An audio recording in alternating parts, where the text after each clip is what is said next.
Foi publicado o edital do ENAM 2024.2 e nessa aula a gente vai falar sobre como estudar para essa prova e enfrentar realmente a prova. E com isso a gente vai falar estatística da prova do ENAM 2024.1, qual foi o percentual de lei seca, jurisprudência, e como enfrentar essa prova de um jeito mais direcionado. Bom, a prova vai acontecer no dia 20/10 de 2024, tá? Então, no momento que você está vendo esse vídeo, provavelmente deve faltar aí em torno de alguns meses, 2 a 3 meses, para ter a prova. É possível estudar para a prova em menos de 3 meses ou aproximadamente 3 meses? É plenamente possível, tá? Lembrando que as inscrições vão de 15/7 a 15/8, tá? Então, prova em 20/10, inscrições 15/7 a 15/8. Bom, mas o mais importante de tudo é a gente falar de estatísticas, tá? Então a gente tem estatísticas da nossa prova do ENAM, do 2024.1, que é uma estatística muito semelhante quando a gente fala do ENAM, que foi reaplicado em Manaus, porque teve um problema de queda de energia na primeira prova, o que acabou afetando a realização da prova ali em Manaus, o que, num primeiro momento, causou um certo problema, uma certa confusão, mas depois a Infam e a FGV optaram pela reaplicação da prova em Manaus. E como que foi a estatística dessa prova, então? 32% da prova foi jurisprudência, tá? E aí, quando eu estou falando em jurisprudência, eu estou falando em teses de repercussão geral do STF, que foi 19% sozinha, tá? 19%, então mais da metade das questões de jurisprudência, tese de repercussão geral. Súmulas do STF e STJ, tá? E decisões de controle concentrado, ou seja, decisões de ADI, ADPF, ADC, etc. Uma das questões, inclusive, chamou a nossa atenção para a necessidade de você se manter atualizado, e foi a questão sobre a interpretação conforme a Constituição que foi dada pelo STF quanto ao regime da separação obrigatória de bens, lá do Código Civil. Então, esse julgamento ele foi muito próximo ali à prova, que foi em abril, o julgamento foi desse ano, e ele caiu na prova. Então, é muito importante que daqui até a prova, além de estudar os temas de repercussão geral, você consiga se manter atualizado em relação à jurisprudência, porque isso vai interferir, pode interferir na prova que vai ser aplicada para você. Bom, então, esse é o primeiro ponto, a estatística do ENAM. Tá. Esse é o primeiro ponto da estatística, na verdade. A gente tem outros pontos da estatística, que é 32% foi jurisprudência. Eu apaguei aqui para a gente ter espaço. 65% da prova foi lei seca. E aí, quando eu estou falando lei seca, estou falando Código Civil, Código Penal, Código Civil, Código Penal, texto da Constituição Federal, foram os temas centrais ali, porque se a gente for ver os temas do edital, eles não estão muito afetos à legislação especial. Então, daqui a gente já extrai dois poréns. E a doutrina vai ficar aqui com em torno de 3%. Tá. Aí a gente vai explicar se você deve estudar ou não doutrina nessa reta final de prova, tá? E aí, vou explicar algumas coisinhas. Se você pensar que, por exemplo, direito constitucional, você tem um Pedro Lenza da vida, você tem uma Natália Masson, por exemplo, são livros muito extensos, com mais de 1000 páginas. E se eu dissesse aqui para você que estudar doutrina nessa reta final, que seriam essas doutrinas, seria um bom plano, eu estaria mentindo. Porque é humanamente impossível que das 8 matérias que caem no Enem, você consiga se debruçar sobre todas as doutrinas que são necessárias ali para aquela prova. Então, o estudo de doutrina, ele é sim exigido e ele é eficiente para essa reta final, mas a gente tem que pensar no que é possível de fazer de forma otimizada para a prova. Segundo ponto, quando a gente fala de doutrina, a gente falou então na doutrina, o primeiro ponto, que é a otimização dos estudos, tamanho dos livros. Não tem tempo hábil para que você consiga enfrentar essas doutrinas por completo. Segundo ponto, de acordo com a estatística, tá bem ruim a letra, mas dá para entender. De acordo com a estatística, o que você estuda na doutrina não é o que vai cair na sua prova. Então, olha só que estranho a gente pensar nisso. A gente pensa no estudo para magistratura, né? Que é o ENAM, que é eu gosto de falar, que é a nova primeira fase da magistratura. Então, e você está vendo aqui a quantidade de livros que tem outros do outro lado que tem prateleira também.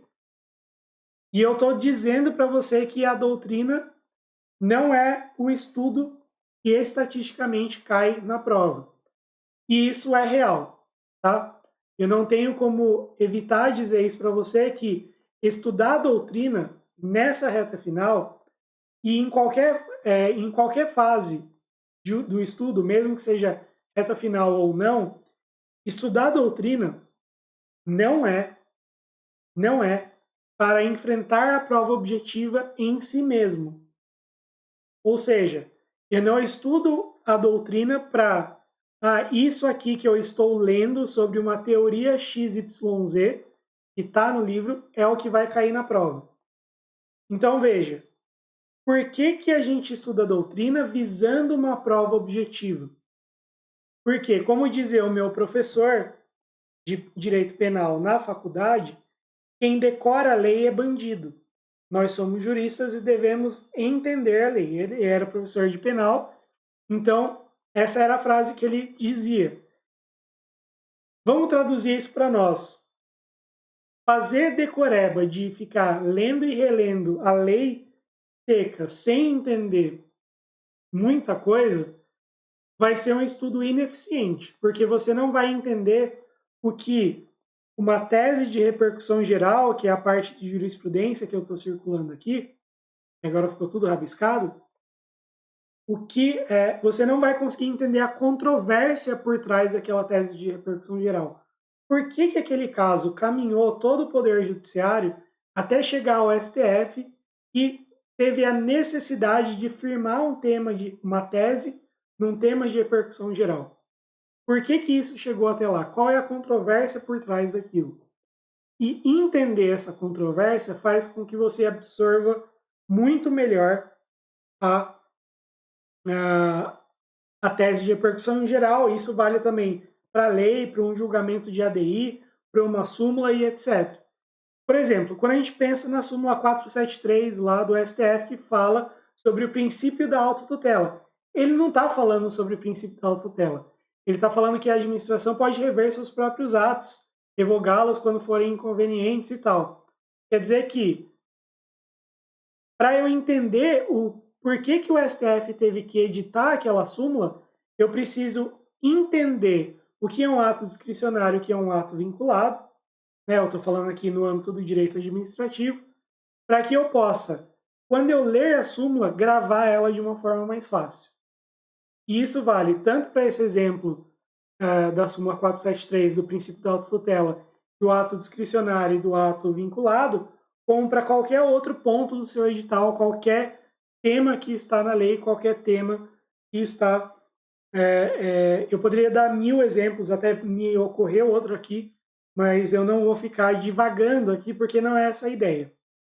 Então, o que quer dizer? Que a doutrina, quando a gente pensa em doutrina para estudo para uma prova objetiva, como é o Enem é uma prova objetiva. Quando eu digo objetiva, é que ela é uma prova de marcar X, não é uma prova de julgar uma prova escrita, discursiva ou de sentença. Então, quer dizer, sendo o Enem mais uma prova objetiva, uma nova primeira fase, a gente estuda a doutrina, então, para facilitar o entendimento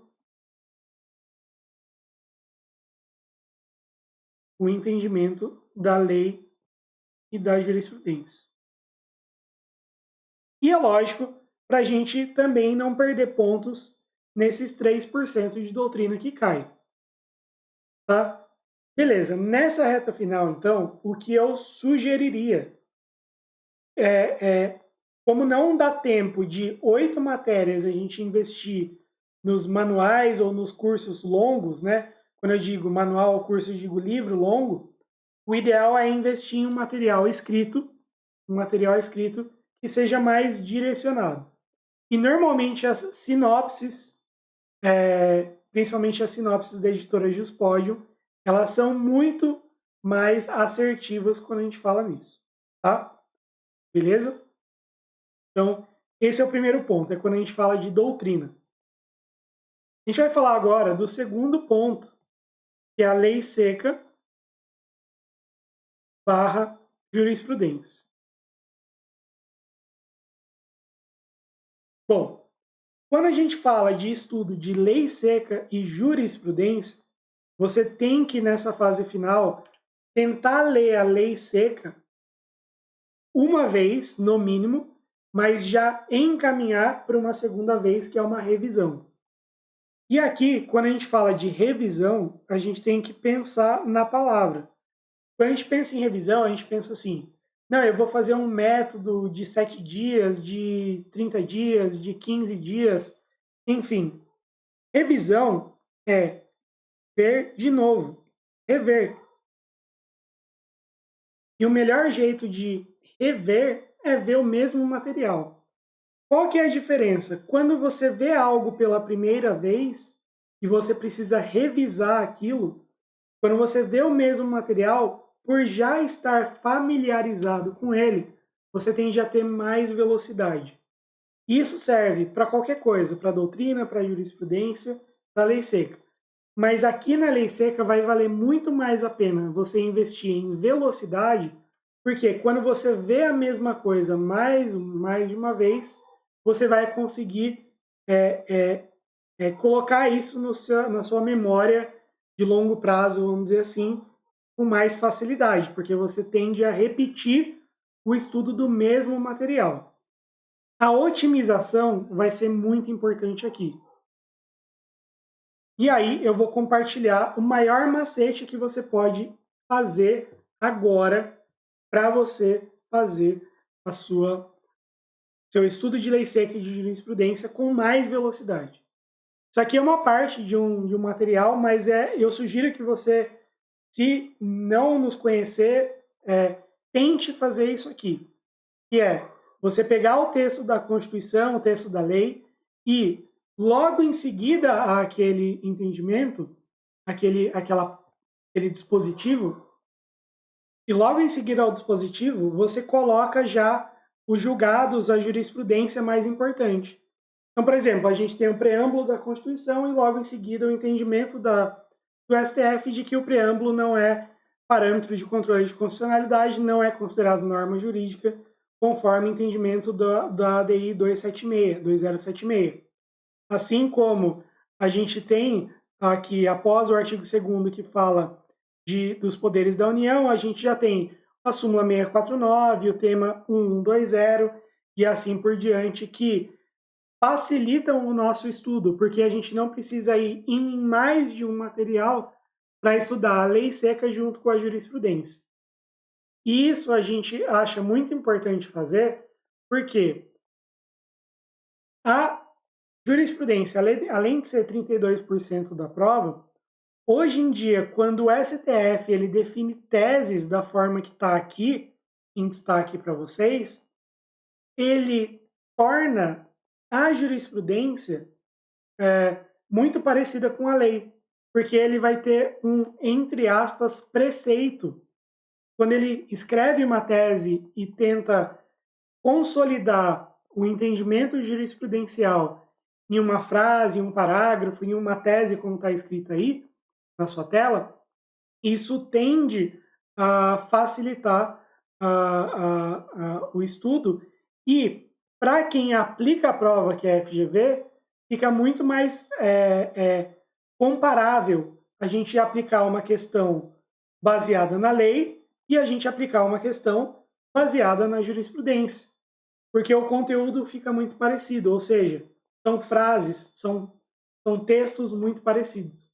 Então, basicamente, o que eu sugeriria, então, nessa reta final é focar muito em lei seca e jurisprudência, principalmente se conseguir fazer esse estudo de lei seca e jurisprudência de uma forma organizada, dessa forma que eu falei, para te dar mais velocidade. E quanto à questão de doutrina, não que isso fique de lado, mas que você foque em sinopses ou em textos mais bem direcionados, ou até mesmo videoaulas bem direcionadas, para que você tenha um maior entendimento da lei e da jurisprudência. Tá? Lembrando que o que você estuda de doutrina, o que você lê na doutrina, não é o que vai cair na prova. O que você lê na doutrina é exatamente para facilitar o entendimento disso aqui. Por que foi fixado o tema 1120? Por que foi fixado o julgamento na ADPF 1012 do Pará em 2022? E assim por diante, tá? Então, espero que eu tenha ajudado vocês um pouco com essas dicas. A gente vem com mais dicas por aqui e a gente se vê na próxima.